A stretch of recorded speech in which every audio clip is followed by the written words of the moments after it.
صلى الله وسلم وبارك على عبده ورسوله الأمين وعلى آله وأصحابه والتابعين.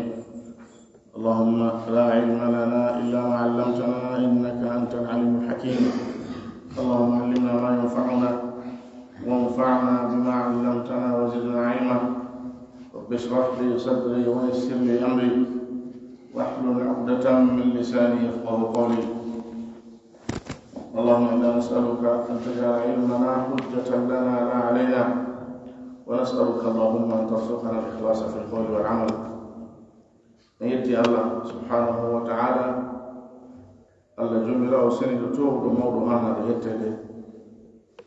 لنجرنا موبلتنومو إدو نيماجي مكو يومين مكو إهور ميلي لنسيدو كمكتون الله woni ko hana wayde ka gonga e seedo Muhammad sallallahu alayhi wa alihi wa sallam jiya Allah nula makko en ko Allah juule mabbe juule bengure mabbe en fu e sahaba en fu e juule kala yidi do bawo mabbe nyentini sunna mabbe on jokki batteji mabbe din ila yawmiddin. Allahumma amin. musbitedo en jokkito darsu meɗen on ka tawhid e nder deftere men kitabu tawhid nde walli fiɗum Cheikh Muhammad ibn Abdul Wahhab. nden tawa Allah yurminmo o yurmina en yurmina mawɓe meɗen ɓen o yurmina kamɓe koɓe juɓɓe ɓe fof. amin. walli fiɗon rahimahullah o udditiranno en deftere nden windande fi tawhid, yewtugol en ko honɗum woni ɗum, andingol en maana muɗum. O hikkani en ɗon dambugal ngal o waɗanini muɗum windande fi ɓural tawhid, hollugol en ɓural muɗum ngal, daraja muɗum o, martaba muɗum o, ko honɗum yowodiri e ɗum. si a waɗi tawhid on ko honɗum marɗa e ko honɗum waɗata ha wona tawhid maɗa on o laaɓi o selli. hande ɗo en ɓuritande en dambugal ngo kadi, ngal dambugal no yewta en ko honno noon on tawhid ɗon laaɓiranta neɗɗo on, honno o timmirta o sollita ba jamma on ka tawhid ina ɓurdi kañum kadi. na mo wahiduna en fof woni daraja goto no ɓurda, wono woni non gomɗinɓe men iman on fotata, hay neɗɗo on iman makko on fotata e alhaaliji makko ɗin fof. an a neɗɗo goto on wonde no ara hara iman maɗa on no ɓeydi moƴƴa, wonde kadi ara hara iman maɗa on no ɓutti moƴƴa. idan mo yewtude en ko honɗum woni tigi tigi haɗin ɗingol tawhid on, timmina mo, sollintinira mo e bange makko ɗen fof, e ko honɗum yowodiri ɗum. o wi babum dambugal man haqqaqa tawhida, kala wo on haɗinɗinɗo, on gonginɗo, on timminɗo, on sollintinɗo. tahqiq on ɗo ko sollintinɗo, na wonugol mujarrad wotinɗo Allah, wotindinɗo Allah, ko wotindinɗo Allah ha e daraja ɓurɗo towo ɗum sollintini few wotindinan muɗum ngal. wondema kala wo on waɗuɗo ɗum dakhala aljannata, o naata e aljanna on bi gayri hisabin, ko alda e hasbore, ko alda e ñaawede. aha woɓɓe naata e aljanna har ñaawaka few, woɓɓe naata e aljanna har ɓe ñaawaka few. ɓen noon ko wiyeede to bisimilla hino laamuɗo sani tooli ñawore he e munde ala. haray noon kala faala aɗa heɓude ɗum ɗo, ngal dambugal ɗo yewtay en ko honno ɗum ɗo wonirta. o udditiri dambugal ngal konngol Allah subhanahu wa taala. o wi wa qawlullahi taala, konngol Allah towɗon ko wi ɗon inna ibrahima, laatike ibrahima o tabiti wondema kanko kana o laatino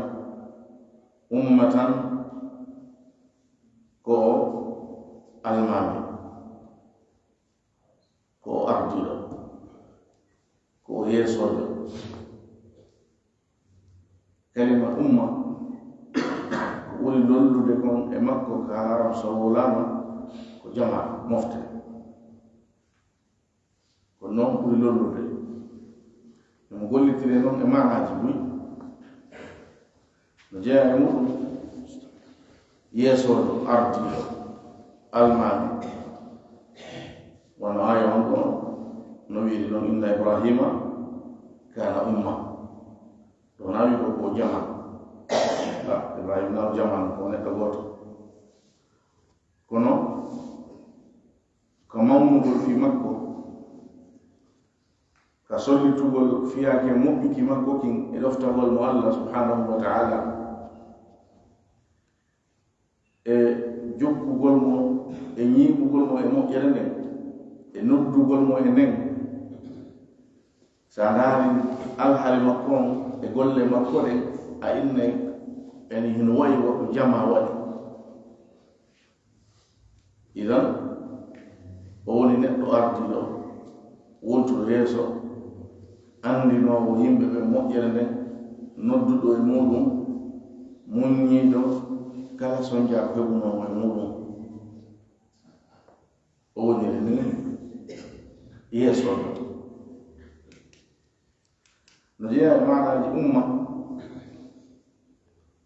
e mofte ɗe jama o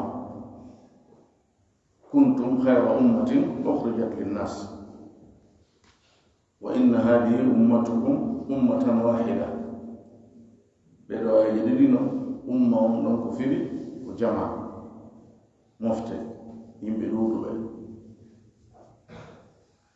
no jeeya e maanaji muɗum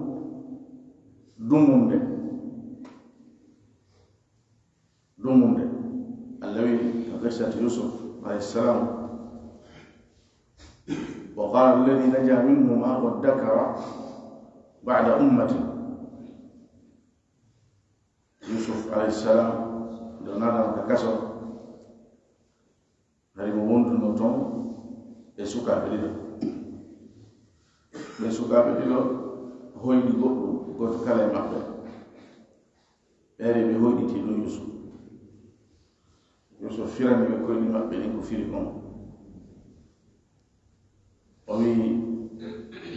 goɗɗo e maɓɓe on noon lajal makko ngal hewti ko maayo mo ko neɓa ko wareteɗo amma ɗimmo on ɗon hewti ko o yalta ka kaso o yalta ka kaso o wona kadi ɓattiɗo lanɗo on o wona servowo lanɗo on njaram ani gollanowo wonɗo nokku makko addanowo ko yara on ɗon ɓattiɗo lanɗo on o wi an o yalteɗo o yaha wona e on place ɗon on sayi o wiyoyino on sa yalti a yahi wola lanɗo o fi an andinan wonde makko neɗɗo toñaɗo nadaki kaso ɗon allah subhanahu wa ta'ala on onon jantorani en alhaali makko on o wonti noon ka kaso ɗon kadi duuɓi ɓuy allah yi fa labita fi sijini bid'a sinin o yalti yahi allah yejjintini mo wolangol lanɗon fi yusuf ha lanɗon kañum tigi hoyɗi koyɗol ɓolɗon no janta ka cortegol firtoɓe koyɗi fof mooɓa landa fi mum tawi hay goto anda holoraɓe tigi tiwi ko como cana koyɗi noon koyɗi ɗe ala firo on say o neɗɗoɗa allah yo haala ladi naja minhuma o daɗunoɗo yalti ka kaso e ɓeyaɗiɗo wii ɓaawa dummunde o anditi tawi ɗum niɓiti oɗoni waddakara ay wa tadakkara ba'da ummatin ɓaawo saayi juuto ilan umma o no fira kadi saayi dummunde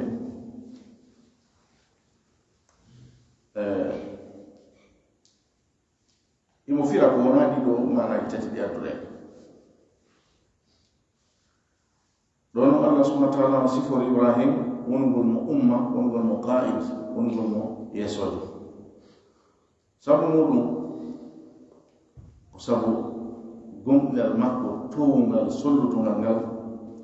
e pellital ngal o jogino ngal e muñal e yondinaare ko o siforno kon siforɗo ɗiɗo wona yeesoje feere wata so woni neɗɗo gonɗinɗo Allah felliti fiitelema Allah mo balda e sikkitaare ka neɗɗo siforino mo o wona e hooroɗo Allah e hoore gonga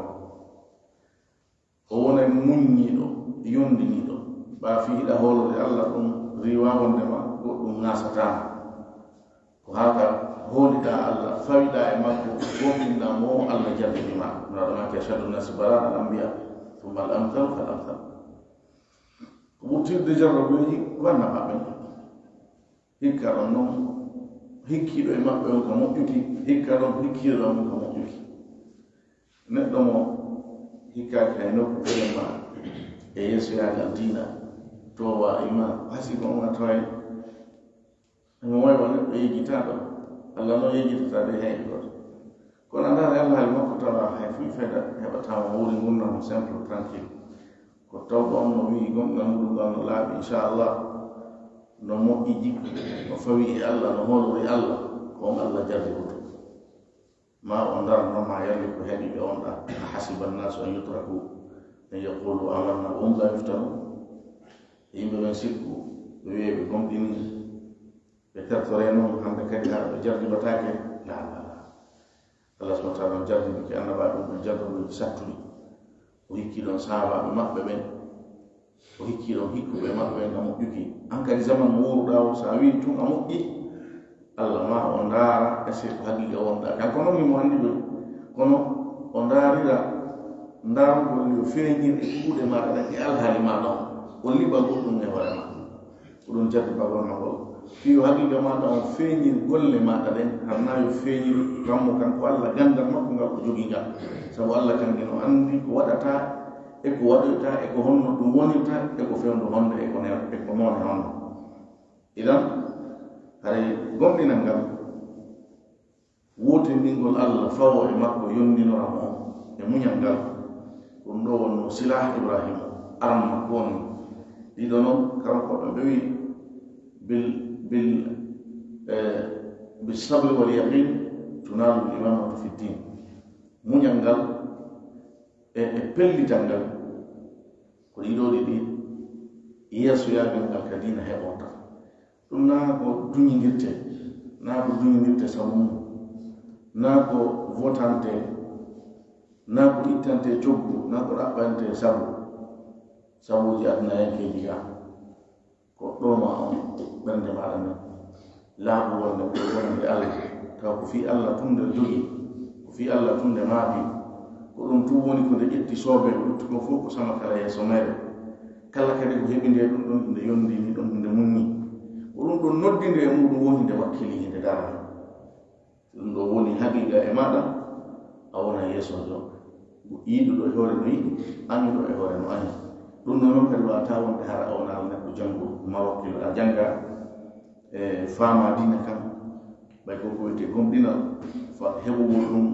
yo ɗum towu yo ɗum sollitu no landi yo taw hiɗa anndi Allah moƴƴa landi yo taw hiɗa anndi haqiqa dina Allah kam taw hiɗa anndi fi Allah on o wawata mawninde fi ko anda ko ɗum Allah wi innama yakhsha Allah min ibadihi al ulama ko huɗata Allah tigi tigi kuɗol wontugol e mawningol ko jannguɓe ɓen hay on neɗɗo naatandi o janngirɗo o wakkilo finnugol yo ardo yimɓe ɓen ɗum ko hunde o waɗande automatique si a janngi to hayso ka pay ɗum si a janngi a faami a huli Allah a yondiniki ba sa wona a yondiniɗo a moɓata yimɓe ɓen façon jikkuji ɗin fof yimɓe hino e hakkundeji maɓɓe mawna muññiɗo si ɗum ɗo woni ko mubashara tan a wona yeeso ko a heɓay iwtirɓe ɓaawa ma Ibrahima alayhi salam ko noon o siforno ko neɗɗo annduno faami wakkili e dewal ɓe nganndi Allah no siforimo timmingol o wi Ibrahima alladi waffa o wino ko سورة البقرة وإذ ابتلى إبراهيم ربه بكلمات فأتمهن عند تيند الله جرد والله إبراهيم كونغولي دين كونغولي كده de o farle makko de o waɗini hore makko o wi fa atammahunna ibrahim timmini qala inni ja'iluka linnasi imama joddenil allah wi ko moɗɗo woma yesso jona nde yimɓe ɓen qala wa min dhurriyyati ibrahim wi allah waɗi ɗum kadi e ɓenguri an nden iwdi an ndin allah wi la yanalu ahdi zalimin to ñoɓɓen ɓe heɓata nde fodore an yani waɗi worɓe e yeesoɓe yimɓe tawoɓe wonani moko baaɓe ka diina ka gan jangugo ka faamugo ka hulgol allah ka gollitirgol ɓen ɗon ɓe heɓataɓe allah subahana taala o sifol ibrahim wondema ko umma ko yeesojo ko ardiɗo e moƴƴere qanitan alkunutu huwa taa qanitan ko o ɗoftiɗo o laatino ko o ɗoftiɗo ko o yankinaniɗo allah ko o ɗuuɗuɗo rewugol allah subhanahu wa taala yankinare na uggingol balaje muɗum e hoore muɗum e dande muɗum yani yanki ugginolgol ɓanndu non na ɗum yankinare tigi tigi yankinare ko ƴettugol fi muɗum fof waɗana allah hara ka allah wi'uma ya wonu ɗon iɗa ɗon ka allah wi'uma o yiɗama yiwde ɗon tawa o yi'atama o few ɗo woni yankinare na ɓornagol lincoyi koye considéraka wiyanno ɗuruɗi no yankini na accitugol ñamete moƴƴo na accitugol mbaɗɗateli yeɗɗundi na ugginagol ñuubo sino yahode ka laawa ɗum ta haɗiɗe tan ɗum na yankinare jeeya yankinare ne tigi tigi ko yankinargol allah istisdamu lillah ɗum no honno wonirta ko ñiiɓugol maɗa e dewe ɗen farillaji e sunnaji tawta wakkili e hore soɓe woɗɗitagol ma piiji haɗaɗi ɗin woni ko harmuɗi ɗin woni ko añaɗi ɗin tawaɗa woɗɗiti ɗum ɗo woni yankinagol allah subhanahu wa taala si ɗum ɗo woni e ma ɗi piijiɗa ara e ma automatiquement ruuɗagol ngol ara e ma ɗum ko timmino ɗum noon kay ɗum na ko goɗɗo faandoto na goɗɗo yimɓe fodde a faandi haray koye sama kala wonɗa a gertoto woni sa woni neɗɗo ñiiɓuɗo e dewal wakkiliɗo e dewal woɗɗitiɓe ko allah harmini e maɗa so tawi ko a woni e daraja towɗo e ɗum a wona e neɗɗo yankinoɗo one noon no siforɗen ɗa sabu neɗɗo himmirɗo dewal mo ɗum hebbini ɓernde mum faale aduna ɗuytoto e maɓɓe o mawningol fi allah ɗon hittingol fi dewal ɗo yaltinayi aduna o ka ɓernde ma a wona mubasara tan tawa a tiɗina façon jonki a tiɗina hittingol fi façon jonki satta briji masalan no mbaɗɗa teriji satta heɓu tun ko huntane haaju hara a jasali kadi ɓay jasere ne kadi allah subahana taala o ɗaɓɓirama ɗon ya jasinki on julɗo ko tedduɗo allah no laba himo yiɗi ko laba kon kadi a wata awa fetuɗo de ko wonni no jonki sekki de walkari ko nantata mum kono noon haray a himma wona fanunde ma oya daraja ka taraf sa woni neɗɗo woɗɗitiɗo ko allah harmini kon haqiqa tan a accitay piiji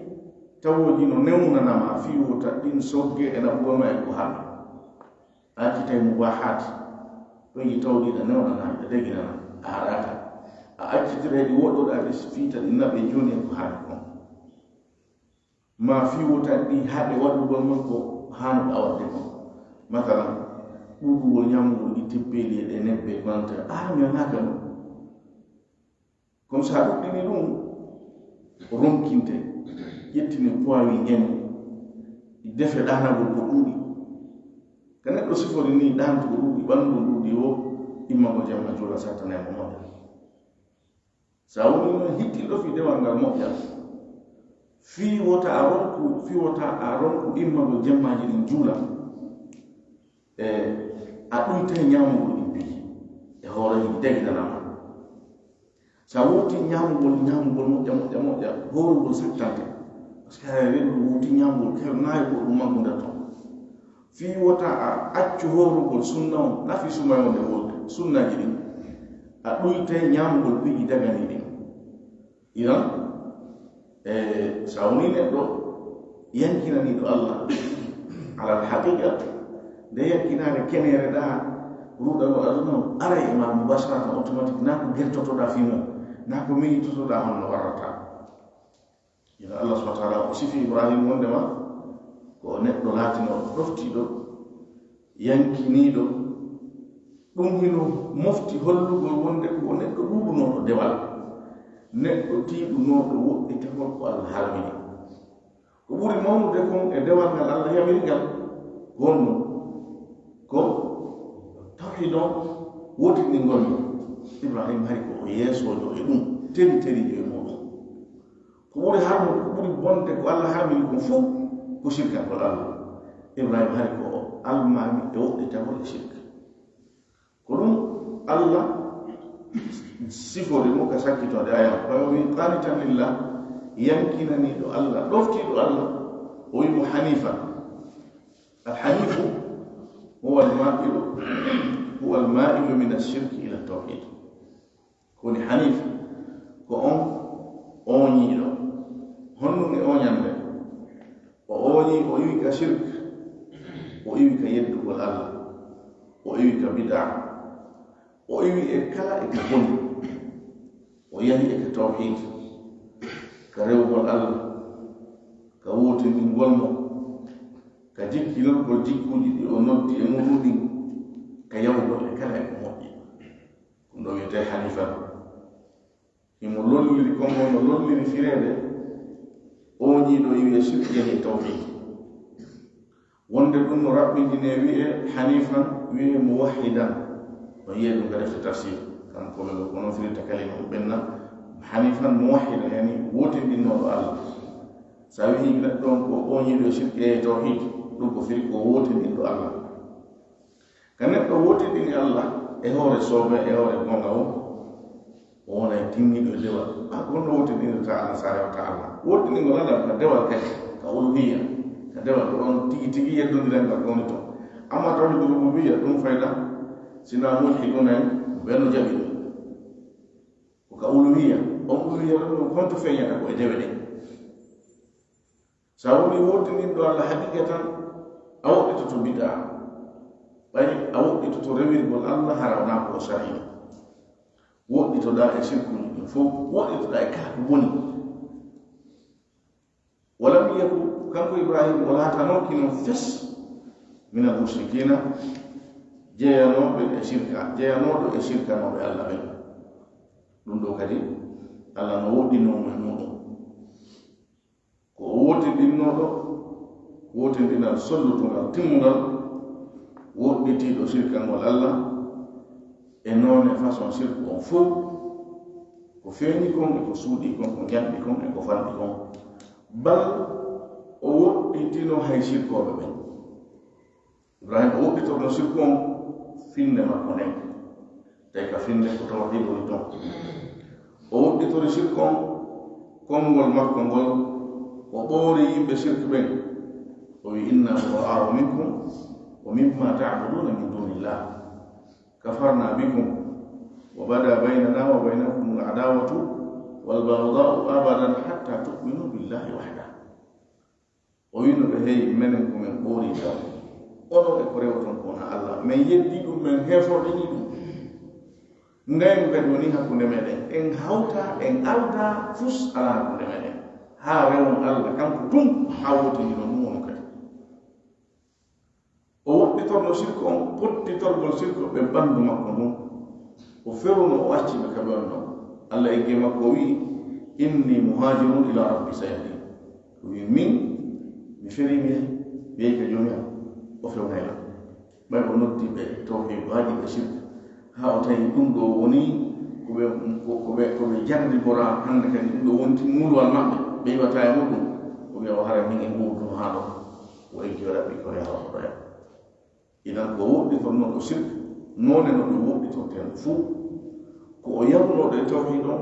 noone no ɗum yaareten fuu sifaji nayi Allah sifori mo ɗo wonugol mo yeesoɗo ardiɗo wonugol mo ɗoftiɗo Allah yankinaniɗo Allah wonugol mo wotindinɗo Allah wonugol mo pottitagol shirk hare aya ono noddi en ɗiɗo nayino sabu yo Allah subhanahu wa ta'ala o fillano en ɗum ɗo Ibrahim wona jangɗingol e tariha o alquran musidɓe tedduɓe na humpitir ɗum en ahbaruji feƴƴuɓe wa mujarrad yerutum fillanagol en la na ya fitu yo en andu ko honɗum feƴƴuno e maɓɓe na ɗum woni fandunanen fandunanen ko en tasko kon ɗin alhaaliji ɓe feƴƴuno e muɗum woni ko moƴƴi woɓnoɓɓe e maɓɓe woni ko bonnoɓɓe e maɓɓe ko ɗum Allah ɓe fillike fi banu nadir o wi fa'tabiru ya ulil absar so jantike o wi nahnu naqussu alayka ahsana alqasasi bima awhayna ilayka hada alquran wa in kunta min qablihi la min alghafilin yani ko jeyaɗo ɓe ɓe anda ɓe yimɓe welsiniɓe ɗum ɓe anda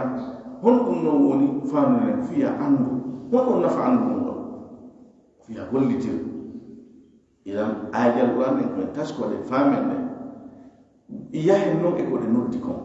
so woni Allah fillani ken fi yimɓe moƴƴuɓe ɓen o jantike alhaaliji maɓɓe haray ɗum ɗo mofti yamin golɗen yo en wo noon ko ɗum woni fandune ko fillanaɗen ɗum ɗon so jantike kadi yimɓe bonɓe ɓen o fillike alhaaliji maɓɓe e ko rewno e hoore maɓɓe ko honum Allah yomirnoɓe haray ko rentingol en wonugol no ɓe woɓnono fiyo en daɗu konko heɓunoɓe lette Allah idan haray goto kala meɗen hoore muɗum ko kalifu muɗum wa qala o wi kanko walli fiɗo Allah mo wi kadi walladina hum bi rabbihim la yushrikun o addi o aya ɗo aya mo hino mo Allah hino jantano en e muɗum sifa jiyaɓe makko moƴƴuɓe ɓen mo sifori ɓe sifaji buy e nokkeli buy wonde hara hunde wontanden no janta e ɗin nokkeli fof wonde hara nokkeli goo no janti sifaji goo nokkeli goo kadi janto sifaji goo ɗo ko sottata muɓinun o ƴetti o addani en ɗo aya goto mo kanko o ɓuri marde haaju e muɗum on e nde windande ɗo pottingolle e shirk on ɓay anani a wotindi a pottiti shirk Allah o wi ɓe jiya e makko ɗo inna alladina hum min khashyati rabbihim mushfiqun والذين هم بآيات ربهم يؤمنون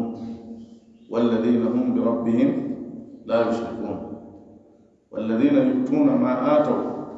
وقلوبهم وجلة أنهم إلى ربهم راجعون أولئك يسارعون في الخيرات وهم لها سابقون ويبقى تاوبة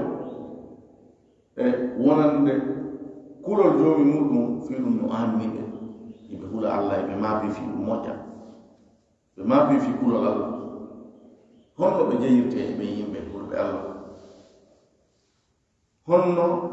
ɓe rentorta wonugol hulata Allah ɓen tawoɓe ɗum fi ɗum no anni ɗum no hulɓi ɗum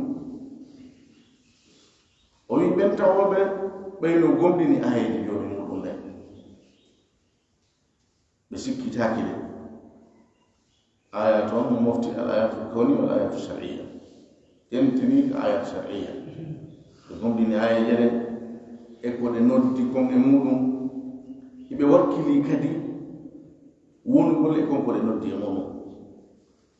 o wi ɓen tawoɓe wonande joomi muɗum ɓe shirkata kon aya ɗon waddani en ɗon walladina ɓen tawoɓe kadi hum no kañum bi rabbihim wonande joomi muɗum la yushrikuna ɓe shirkantamo wona ka rububiyya wona ka uluhiyya wona ka asma wona ka sifat wona ka ibada ɓe ƴettata hay hunde ko Allah jeyi ɓe waɗana ko wona Allah ma ɓe hawta Allah e ɗum ɗon na ka jeyal makko ka tagu ka firli tagolene ay hunde e ɗum ɓe waɗanta goɗɗo go harna Allah foppi ɓe jonti Allah wona ka dewal ɓe rewata hayde hunde kona Allah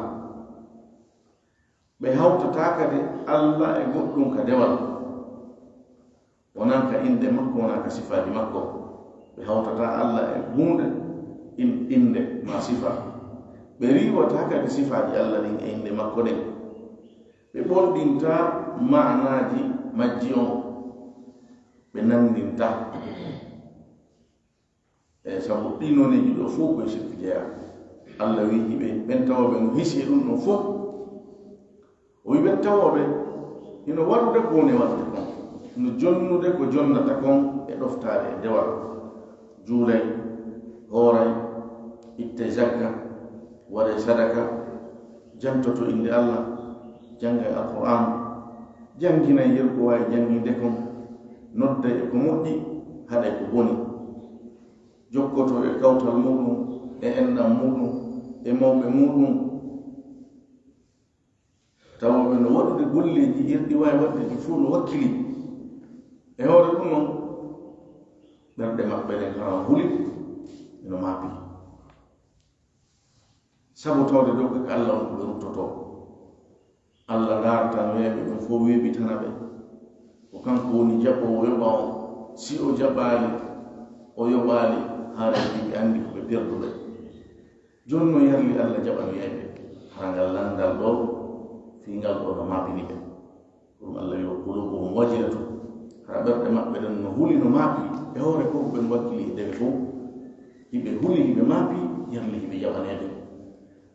yarli kono haaniri noon o aya ɗo ɓe tippi kenene Aicha randi nulaaɗo ɗum nulaaɗo ɓe wiyaɓe ɗo no waɗude ko waɗata ɗum haram huli sabu ko Allah ɓe ruttotoo ko ɓe yanoɓe mere ɓen wujjoɓe ɓe wanoɓe zina naramaki laala wonaɓe yo ɓiɗɗo Abubakar wonaɓe narmaki ko ɓen julloɓe hooroɓe ittoɓe zakka waɗa ko moƴƴi ko ngara hiɓe wulita taw Allah alaɓe jaɓande masala on no tiiɗi no hawni neɗɗo no ɗum ɗo no haani ɗum aaninde nano yo aanine kadi ha bonna fi maɗa honno ɗum bonnirta fi ma si defima sikkitagol Allah sikkugol Allah ka woni non kadi ko machine o koya hol yarde Allah no jaɓande makko no arɗa kanƴiniɗa jorti Allah o jaɓante ɓayi imo foɗi o yoɓay ko tawɗa hooli ɗum ɗon gon tun naaya honɗum ayi woni widde naaya tuugo e golleji maɗi alhamdulillah min fukata wawtu alhamdulillah min mi te zakka alhamdulillah min mi waɗay hunde kaari na Allah ya yetto Allah e ɗum kono yettir Allah e ɗum sabu moƴƴagol mo e maɗa hawrindine e waɗugol ɗum naya wi on alhamdulillah ɗo wasi tawi a wiya woni a gasi Allah min do hare mi waɗi ko hanko wasi a wiya woni hanki Allah ari ko coggu e coggu min ɗo miɗo jokki ko hanko na wiyawo noon ko tawi iɗa waɗude iɗa yiɗi iɗa raɓɓinɗini iɗa yiɗi a hewtinare ko hanɗa hewtude ɗon iɗa yiɗi a heɓali yani ko tiiɗi ko wonɗa waɗude iɗa yiɗi ti raɓɓinnare maɗa iɗa jogiti ko yurmande Allah nden tun ɗo nadote aljanna si Allah nde yondinoratnima ɗe golle ma ɗo a heɓoyta ko ɗum woni ngol kulol wonagol e wolede Allah wi ɓen siforɓe noon ulaika ɓen ɗon yusari'una fil khairat ɓen koɓe aditotoɓe koɓe folotirteɓe e waɗugol moƴƴereji ɗi e hoore ɗum noon kadi wohum laasaɓe ɗum kamɓe koɓe aditotoɓe yani koɓe wontoɓe toujours yesso ɓe folotirte kono kaɓe folotira woɓe folay sabu ɗi sifaji ɗi siforaɗo na sifaji tosonkigoy na sifaji sama kalaji mo sifori noon hara ɗima kono teddi ko nennatamo e waɗugol golle kara han ɗum heɓorta golle dewal ko tiiɗi o hara kanko ɗum no hoyfika yeeso makko no hoyfika ɓernde makko sabu himo ɗattani himo wowtini himo wowi waɗugol ɗum idan sahidoɓe ɗe ayeje ɗo ko wallifi ɗon suɓi kon yondinori kon e ayeje ɗen ko Allah sifori ɓe ɗon e wonugol wonande joyi maɓɓe ɓe shirkantamo Allah no sifori ɓe ɗum e nokkeli ɓuy no jeeyan woni ko sorti Furqan Allah wa ibadu rrahmani alladina yamsuna ala ardi hawna o wi ɓen jiyaɓe Allah yurmeteɗo on ɓe hino yaha ka hoore leydi makko e hoore doy e hoore newende o siforiɓe ɗon sifaji buy ha o yoyi walladina la yad'una ma'a allahi ilahan akhar o wi ɓen tawoɓe no jeeya e sifaji muɗum wondema ɓe noddata wondude Allah reweteɗo goo ɓe rewata goɗɗum goo kowona Allah sabu o wino ɓe walladina yabituna rabbihim sujjadan wa qiyama ɓen ɓe hino waala wonande joomi muɗum eɓe dari hiɓe sujja o sifori ɓe julde nden ɗum holla ko julde nden tum ɓe waɗata kono o siforɓe dewal ɓurgal towude ngal holli wondema ngal ɗon ɓay tum hino ñiiɓe maɓɓe a tawi ɓe ñiiɓe luttuɗe fof sabu nura sa sallam no maaki kala mo julde muɗum nden moƴƴoyi ɗum ñande ɗanngal ndaarata tawi golle makko luttuɗe fof hino moƴƴi idan hol o sifori ɓe dewal ɓurgal towude ngal tindini wondema wonɓe leyngal dewal ɗon ko ɗum ɓuri ɓe newanade ɗum ɗon o tabbitinani ɓe rewgol Allah joni noon ka laɓɓinangol Allah o wi noon ɓen tawoɓe ɓe noddata ɓe rewidata e wondude Allah reweteɗo goo yani ko ɓe wotinɗinɓe Allah laɓɓinanɓe Allah subhanahu wa taala ɗe ay nde ɗo wallifiɗo on ko fandoride e leygal dambugal ngal o suggiɗe ɗo ko holɗugol ɗen ko honɗum woni haqiqatu tawhid ani dambugal ngal ko man haqqaqa tawhid ko fi haqiqingol tawhid o sollintingol mo timminamo hewtinamo e daraja makko ɓurɗo e towude o fiya heɓu joddi ko yowndire ɗum kon naatugol aljanna hara hay a ñawatake ko ɗum woni ko faandi e soggal ngol len ɗe ayje ɗo ɗiɗi en tawa Allah subhanahu wa taala yo faamin en ko jangeten kon o newinana en e gollitirgol o hadith won ɗo arduɗo ko hadith juutuɗo en waɗanen mo jonde ko inchallah si tawi wotere yonimo ma waɗoyanen mo jonde ɗiɗi sabu gandal ñanal hino e nder makko en tawa subhanahu wa taala yo Allah e newinan en o faamina en o laɓɓinana en golle meɗen nden o laɓɓinana en finde meɗen nden o wurna en e hawre sunna e hawre tawhid o arsika en rewgol mo ko ɗuuɗi o jaɓana en o arsika en woɗɗitagol yeddugol mo o yaafo en ko faljeten e muɗum yo Allah dandu en sirgal ngol mo e hawre andugol yo yaafo en kala ko en ganda e muɗum wallahu alam wa sallallahu ala nabiyina Muhammad wa alihi wa sahbihi wa sallam walhamdulillahi rabbil alamin